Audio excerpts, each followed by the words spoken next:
Hello hi ನಮಸ್ಕಾರ. ನಾನು ನಿಮ್ಮ ಮಂಡ್ಯದ ಹುಡುಗ ಚೇತನ್. ನಾವಿವತ್ತು ಬೆಳಗಿನ ಹೊರಟಿದ್ದು ಮಂಡ್ಯಕ್ಕೆ. ವೈ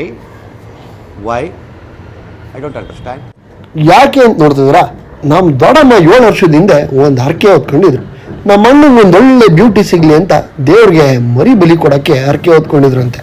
ಇಲ್ಲಿ ನೋಡಿ, ನಮ್ಮ ರಾಜಂಗಾಗಲೇ 7 ವರ್ಷ ಆಗಿ ನಿಂತವನೆ.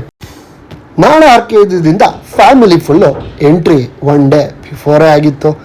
ನಾವು ಬುಕ್ ಮಾಡಿದಂಥ ಚೌಟ್ರಿಗೆ ಆಲ್ರೆಡಿ ಹೋಗಿದ್ವಿ. ಮರಿ ತಗೊಂಡೋಗಿ ಕಟ್ ಹಾಕ್ಬಿಟ್ಟು ಅಲ್ಲೇ ಕಾಯ್ಕೊಂಡು ನೈಟ್ ಎಲ್ಲ ಟೈಮ್ ಸ್ಪೆಂಡ್ ಮಾಡೋಣ ಅಂತ ಕಸಿನ್ಸ್ ಎಲ್ಲ ಪ್ಲಾನ್ ಹಾಕಿ.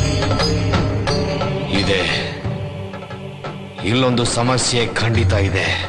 ನಮ್ಮೂರ ಕಡೆ ಮರಿ ಓಡ್ ಮಾಡ್ತೀನಿ ಅಂದರೆ 1 ಮರಿ ಎಲ್ಸಾಗ್ತದೆ. ಅದ್ರ ಜೊತೆಗೆ ಇನ್ನೂ 3 ಮರಿನ ನಮ್ಮಣ್ಣ ಆಲ್ರೆಡಿ ತರಿಸಿದ್ದ. ಮರಿ ಹಿಡ್ಕೊಂಡು ಮತ್ತೆ ಬೆಳಗಿನ ಜಾವನೇ ಬರಬೇಕು ಅಂದರೆ ಭಾರಿ ಕಷ್ಟ ಆಯ್ತದೆ ಅಂತ ನಾವೇನು ಮಾಡ್ದೋ, ನೈಟೇ ಕಸಿನ್ಸ್ ಎಲ್ಲ ಸೇರ್ಕೊಂಡು ಕರ್ಕೊಂಬಂದು ಮಾಡಿದ್ದು ಚೌಟ್ರಿ. ಏನಾದರೂ ಈ ಹೆಂಗಸ್ರುಗಳು ಬೆಳಿಗ್ಗೆ ಎಬ್ರಿಸೋದು ಬಿಡಲ್ಲ, ಗೊತ್ತಿರೋ ವಿಚಾರನೇ. ಇಲ್ಲಿ ನೋಡಿ, ನಮ್ಮ ರಾಜನ್ನ ಬೆಳಿಗ್ಗೆ ಆದರೆ ಶಿವನ್ ಪಾದಕ್ಕೆ ಹೋಯ್ತೀನಿ ಅಂತ ಗೊತ್ತಿಲ್ಲದೆ ಇಲ್ಲಿ ಫೈಟಿಂಗ್ ಮಾಡ್ತಾ ಅಯ್ಯೋ, ನಿಮ್ಮ ಲಜ್ಗೆಟ್ ಅವರು ಕಂಡ್ರಿ ನೀವೆಲ್ಲ. ನಿಜವಾಗ್ ಐ ಟೆಲ್ ಯು ಆನೆಸ್ಟ್ಲಿ ಹೇಳ್ತೀನಿ, ಐ ಆಮ್ ಡೀಪ್ಲಿ ಡಿಸ್ಟ್ರೆಸ್ಡ್. ಇರೋ ಕೆಲಸನೆಲ್ಲ ಮುಗಿಸಿ ಮನೆ ಹತ್ರಕ್ಕೆ ಬರೋಷ್ಟೊತ್ತಿಗೆ ಆಲ್ರೆಡಿ ಬೆಳಗ್ಗೆ ಹೊರದೋಗಿತ್ತು. ಬೆಳಗಿನ ಜಾವ 6 ಗಂಟೆ ಆಗಿತ್ತು ನಾವು ಬರೋಷ್ಟೊತ್ತಿಗೆ. ಅಂದರೂ ಸ್ವಲ್ಪ ಕತ್ಲೆ ಇತ್ತಲ್ಲ, ಒಂದು 2-3 ಅವರ್ ಮನೆ ಕಳೋಣ ಅಂತ ಮನೆ ಹತ್ರ ಆಯ್ತು. ಆಮೇಲೆ ನಿದ್ದೆ ಅಂತೂ ಬರಲಿಲ್ಲ ಅಂತ ಎದ್ದು ಕೊಟ್ಟಿಗೆ ಮನೆ ಕಡೆಗೆ ಬಂದು. ನಮ್ಮ ಅಜ್ಜಿ ಅಲ್ಲೇ ಕೊಟ್ಟಿಗೆ ಮನೆ ಹತ್ರ ಇದ್ದಿದ್ದ ಹತ್ರೆ ಪಗಡೆನೆಲ್ಲ ಒಟ್ಟಿಗೆ ಜೋಡಿಸಿ ಕೂತಿತ್ತು. ಕಾಯೆಲ್ಲ ತುಂಬಿದ್ರು. ಅಲ್ಲೇ ನೋಡಕ್ ಹೋದ್ರೆ ನಮ್ಮಜ್ಜಿ ಬಾ ಇಲ್ಲೇ ಕಾಫಿ ಮಾಡ್ಕೊಡ್ತೀನಿ ಅಂತೇಳಿ ಕಾಫಿ ಮಾಡು. ಬೆಳಗ್ಗೆನೆ ಎದ್ದು ಒಳ್ಳೆ ವಾತಾವರಣದಲ್ಲಿ ಗಾಡಿ ಎತ್ಕೊಂಡು ಊರು ಸುತ್ತಕ್ಕೆ ಅಂತ ಹೊರಟು. ನಾನು ನನ್ನ ಗೆಳೆಯ ಊರು ಸುತ್ತಕೊಂಡು ಡೈರೆಕ್ಟ್ ಆಗಿ ದೇವಸ್ಥಾನದ ಹತ್ರಕ್ಕೆ ಹೋಗೋ ಪ್ಲಾನ್ ಹಾಕೊಂಡು ಗಾಡಿಲೇ ಹೊರಟು. ಒಂದು 15 ಕಿಲೋಮೀಟರ್ ಟ್ರಾವೆಲ್ ಇತ್ತು. ಅಂದ್ರೂ ಹೋಗೋ ದಾರಿ ಅಂತೂ ಮಾಸ್. ಹೋಗ ಆದಿಲ್ ಸುತ್ತಮುತ್ತ ಈ ಭತ್ತದ ತೆನೆಗಳು ನೋಡ್ತಿದ್ರೆ ಮನ್ಸಿಗೆ ಏನೋ ಒಂಥರ ಹೋಗಷ್ಟೊತ್ತಿಗೆ ಆಲ್ರೆಡಿ ನಮ್ಮಮ್ಮಂದಿರೋ ಪೂಜೆಗೆ ರೆಡಿ ಮಾಡ್ಕೊಂಡು ದೇವಸ್ಥಾನಕ್ಕೆ ಹೊರಟು ನಿಂತಿದ್ರು. ಅಷ್ಟೊತ್ತಿಗಾಗ್ಲೇ ಬಂದಿದ ತಕ್ಷಣ ನಾನು ನಮ್ಮಣ್ಣಂದಿರೋ ಹರಕೆ ಕೊಡಕ್ಕೆ ಅಂತಿದ್ದ ನಮ್ಮ ರಾಜನ್ನ ಹಿಡ್ಕೊಂಡು ದೇವಸ್ಥಾನದ ಹತ್ರಕ್ಕೆ ಹೊರಟು. ಇದನ್ನೆಲ್ಲ ನೋಡಿ ನಮ್ಮ ರಾಜನ್ ಫೀಲ್ ಎಲ್ಲ ಕಣ್ಣಿಂದ ನೋಡಿ ಕಂಗಾಲ ಆಗ್ಬಿಟ್ಟಿದೀನಿ. ಬೇಕಣ್ಣ ಈ ಲೋಪರ್ ನನ್ ಮಗನ್ ತಲೆ ಬೇಕೆ.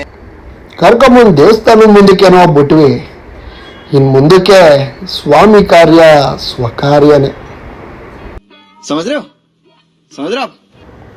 ಇದೊಂದು ಪದ್ಧತಿ.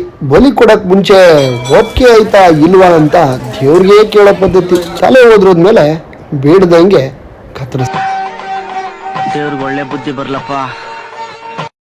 ಜೀವನದಲ್ಲಿ ಬೇಕಾಗಿದ್ದನ್ನು ಪಡೆಯೋದಕ್ಕೆ ಕೆಲವೊಮ್ಮೆ ಕೈ ಮುಗಿದು ಬೇಡಬೇಕಾಗ್ತದೆ.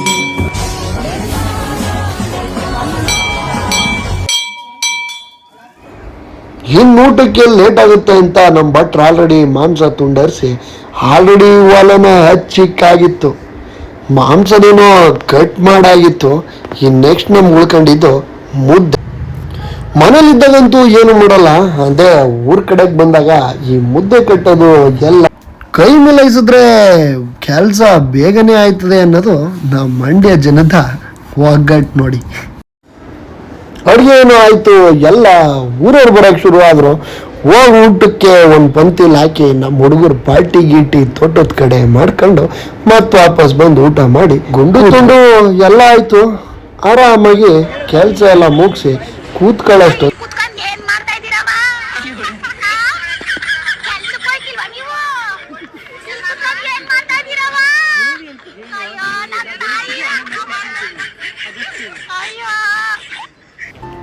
ಅಂತೂ ಎಲ್ಲ ಮುಗಿಸಿ ಫೈನಲ್ ಆಗಿ ನಾವು ಬಂದಿದ್ದು ಈ ವಿಶಾಲವಾದ ಕಾವೇರಿ ನದಿಗೆ. ಈ ಬೇಸಿಗೆಯಲ್ಲಿ ನಮ್ಮ ಕಾವೇರಮ್ಮನ ಮಡ್ಲಕ್ಕೆ ಬಂದರೆ ಏನೋ ಒಂಥರ ಖುಷಿ. ನೆಮ್ಮದಿಯಾಗಿ ನೀರಲ್ಲಿ ಆಟ ಆಡ್ಕೊಂಡು ಇಲ್ಲೇ ಟೈಮ್ ಪಾಸ್ ಮಾಡಿ ಕಂಪ್ಲೀಟ್ ಡೇನ ಎಂಜಾಯ್ ಮಾಡೋದು. ಇವತ್ತಿನ ವ್ಲಾಗ್ ಇದಾಗಿತ್ತು. ಮತ್ತೆ ಸಿಗೋಣ ಅಂತ ಹೇಳ್ತಾ ಸೈನಿಂಗ್ ಆಫ್ ಚೇತನ್.